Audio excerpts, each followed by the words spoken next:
नमस्ते साथियों।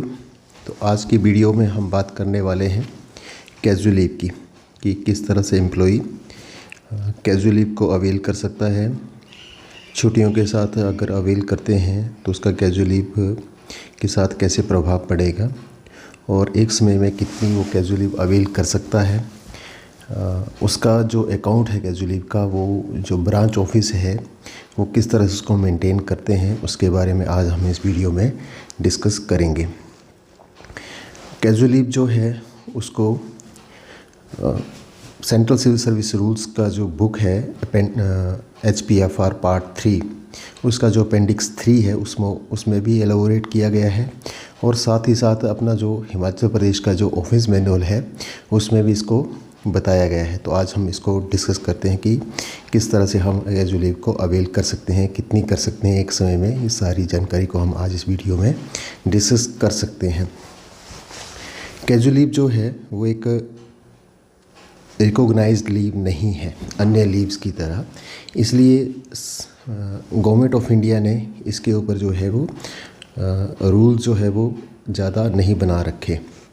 Casual leave जब कोई व्यक्ति लेता है तो उसको एक एब्सेंट की तरह ट्रीट नहीं किया जा सकता और साथ ही साथ इस दौरान जो है उसकी पे पर कोई प्रभाव नहीं पड़ता, जैसे कि अन्य लीव्स की तरह उसमें जो लीव सेल रहती है ऐसा कैजुअल लीव में नहीं रहता है। कैजुअल लीव जो है वो एक कैलेंडर ईयर का अकाउंट है, यानी 1 जनवरी से लेकर 31 दिसंबर तक हमें कैजुअल लीव मिलेगी। उसके बाद नेक्स्ट ईयर जब शुरू होगा तो वो पिछली कैजुअल लीव जो है उनका अकाउंट ख़त्म हो जाएगा और नए सिरे से जो है वो कैजुअल लीव स्टार्ट होंगी। कैजुअल लीव को किसी अन्य लीव के साथ जो है वो कंबाइन नहीं किया जा सकता, यानी हम अगर कैजुअल लीव अवेल करें तो सिर्फ हम कैजुअल लीव ही अवेल कर सकते हैं। हाँ, इसे स्पेशल कैजुअल लीव के साथ कंबाइन किया जा सकता है। कैजुअल लीव को जॉइनिंग टाइम के साथ हम अवेल नहीं कर सकते।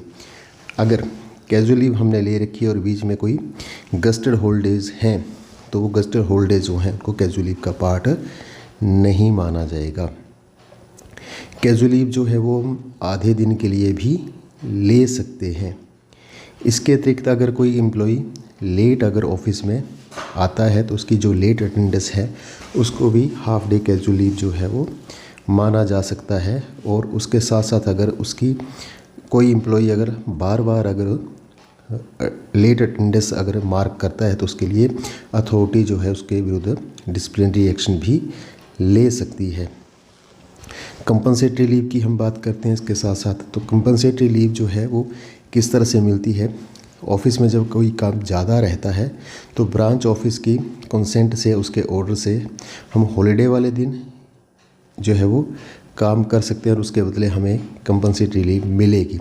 लेकिन उसको अवेल करने के लिए जो नियम है वो ये है कि जिस दिन हम काम करते हैं, जिस दिन वो ड्यू होती है, उसके 1 महीने के भीतर हम उसको कैजुअल लीव को जो है वो अवेल कर सकते हैं।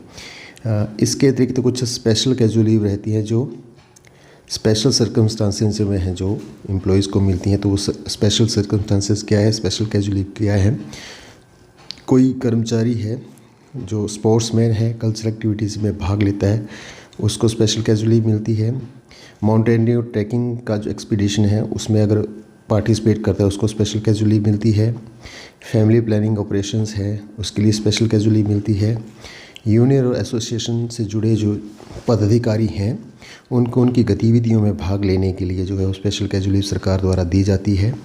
कोई टेरिटोरियल आर्मी ज्वाइन करता है और उसकी ट्रेनिंग पर जाता है तो ज्वाइनिंग के लिए जो ट्रांजिट टाइम जो है उसके दौरान स्पेशल कैजुअल लीव दी जाती है। डिपार्टमेंटल एग्ज़ाम अटेंड करने के लिए स्पेशल कैजुअल लीव दी जाती है। और कोई कर्मचारी अगर बंद के कारण, कर्फ्यू के कारण या ट्रांसपोर्टेशन की जो फेलियर है उसके कारण अगर ऑफिस ज्वाइन करने में नाकाम रहता है तो उसको भी स्पेशल कैजुअल लीव दी जा सकती है। ड्यूरिंग इलेक्शन जो है वो स्पेशल कैजुअल लीव हमें मिलती है, हम सभी ये जानते हैं। कैजुअल लीव की अगर बात करें तो हमारा जो आज हम देखते हैं कि डिपार्टमेंट्स में बड़ा सारा जो टेम्परेरी स्टाफ है, आउटसोर्स स्टाफ है या कॉन्ट्रैक्ट स्टाफ है उसकी नियुक्तियां हो रही हैं। तो उसको किस तरह से कैजुअल लीव दी जाएगी। तो सामान्यतः बात करें कि उनकी जो कैजुअल लीव है उसमें अगर वो 1 महीने की सर्विस अगर करते हैं तो उसके बाद उनको एक कैजुअल लीव जो है वो ड्यू होती है। साथ ही साथ उनकी जो कॉन्ट्रैक्ट जो कंडीशंस हैं उसमें क्या लिखा हुआ है उसके अनुसार उनको कैजुअल लीव जो है वो मिलेगी। हिमाचल की बात करें तो हिमाचल में सामान्यतः कर्मचारियों को पूरे साल भर में 12 कैजुअल लीव और 2 रेस्ट्रिक्टेड हॉलिडे जो है वो सरकार द्वारा दी जाती हैं, जो कि अगले साल के लिए फॉरवर्ड नहीं होगी, यानी कि वो 31 दिसंबर तक ही रहेंगी। हाँ, कॉन्ट्रैक्ट की बात करें तो कॉन्ट्रैक्ट को जो कैजुअल लीव रहेंगी उनके कॉन्ट्रैक्ट पर ज्वाइन करने से लेकर उनके कॉन्ट्रैक्ट टर्मिनेशन तक उनको 12 कैजुअल लीव जो है वो मिलती है।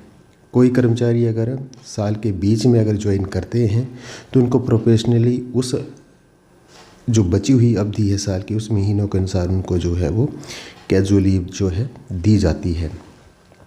हिमाचल प्रदेश की बात करें तो हिमाचल प्रदेश में जो सरकार का ऑफिस मैनुअल है उसका जो पॉइंट है ऑफिस मैनुअल का 8.6.4 उसके अनुसार कैजुअल लीव किस तरह से दी जाएगी। तो उसमें ऑफिस मैनुअल ये कहता है कि एक समय में 8 से ज़्यादा कैजुअल लीव नहीं दी जा सकती, यानी कि हम एक समय में एक साथ 8 कैजुअल लीव अवेल कर सकते हैं। कैजुअल लीव जो है वो अगर हम उसको मेडिकल ग्राउंड पर लेना चाहते हैं तो वो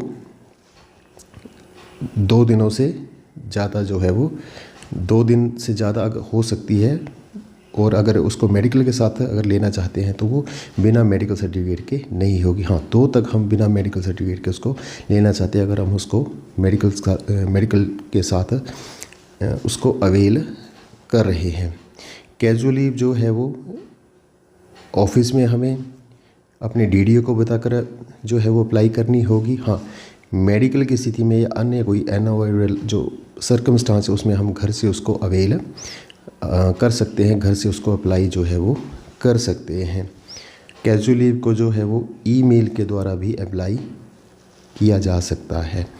कैजुअल लीव की बात करें, उसके एक अकाउंट की बात करें तो उसको किस तरह से मेंटेन किया जाएगा, तो हिमाचल प्रदेश सरकार का जो इंस्ट्रक्शंस हैं उसके अनुसार लीव जो है वो पीएमएस अकाउंट से अप्लाई की जानी चाहिए और उसका जो है वो पीएमएस अकाउंट रहेगा। परंतु पीएमएस की जो इंस्ट्रक्शंस हैं उनका ठीक तरह से लागू ना होने के कारण कैजुअल लीव अकाउंट को जो है वो किस तरह से उसको हम डिस्कस करते हैं। तो कैजुअल लीव अकाउंट मेंटेन करने के लिए एक फॉर्मेट है जो कि हिमाचल प्रदेश का सरकार का जो मैनुअल था, पुराना एडिशन जो था उसमें भी इसका फॉर्मेट दे रखा था। जो हम अपेंडिक्स 3 की बात कर रहे हैं HPFR पार्ट 3 की, तो उसमें भी कैजुअल लीव को किस तरह से मेंटेन करना उसका फॉर्मेट उसमें दे रखा है, जिसको कि हम मेंटेन करते हैं। तो एक वो टाइम सेविंग फॉर्मेट है, साथ ही साथ रिसोर्सेज सेविंग है, जिसमें कि एक ही पेज पर एक ट्रांसपेरेंट जो है वो अकाउंट बनता है। साथ ही साथ गवर्नमेंट टू गवर्नमेंट सर्विस जो वो भी एक इफ़ेक्टिव सर्विस उससे लागू होती है। तो वो किस तरह से मेंटेन किया जाएगा, एक फॉर्मेट जो है वो उसमें हम उसको जो है वो समझते हैं। तो उसका जो फॉर्मेट है इस तरह से उसका फॉर्मेट है, एक ही पेज पर appendix 3 of HPFR part 3 leave rules, ऊपर उसका हेडिंग रहेगा casual leave and restricted holidays account for the year हम लिखेंगे। जैसे ये ईयर चल रहा है 2024 कैलेंडर, तो यहाँ पर 2024 आ जाएगा और नेम ऑफ ऑफिस आएगा।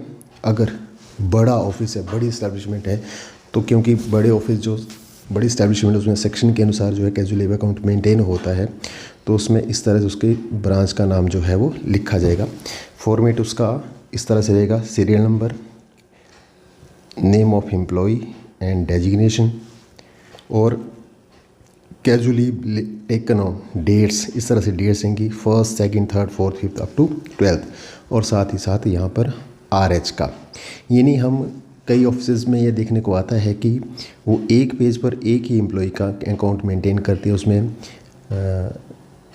टोटल अवेल्ड, फिर उसके बाद बैलेंस उसका कैरी फॉरवर्ड करते हैं। तो इस तरह से पेज जो है वो ज़्यादा लगते हैं और साथ ही साथ काम ज़्यादा करना पड़ता है, लिखना ज़्यादा पड़ना। लेकिन इस फॉर्मेट के अनुसार वो टाइम सेविंग है और रिसोर्सेज की भी सेविंग है।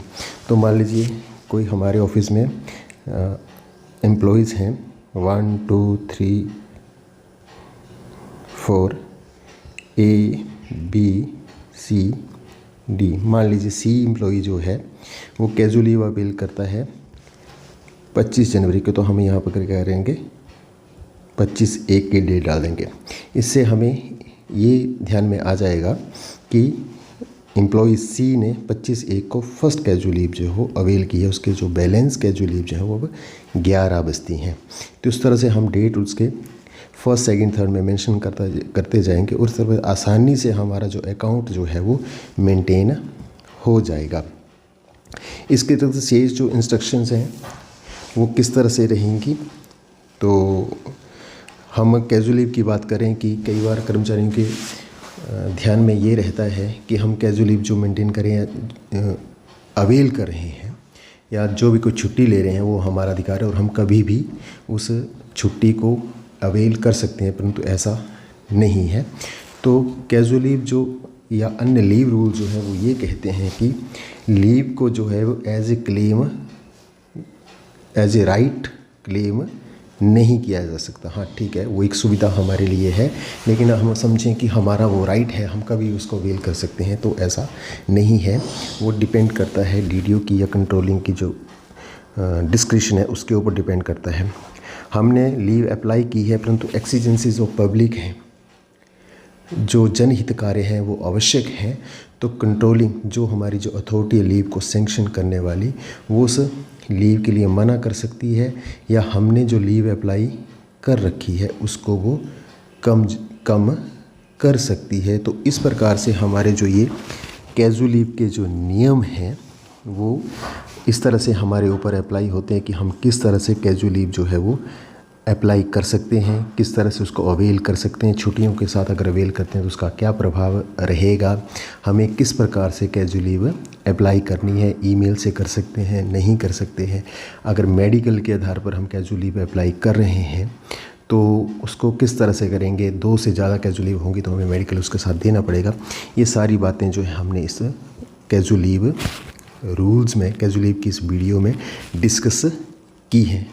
आशा है आपको ये जो जानकारी होगी वो लाभकारी लगी होगी, और अगर लाभकारी है तो आप अपने बाकी जो कर्मचारी मित्र हैं उनसे भी इस जानकारी को शेयर करें। धन्यवाद।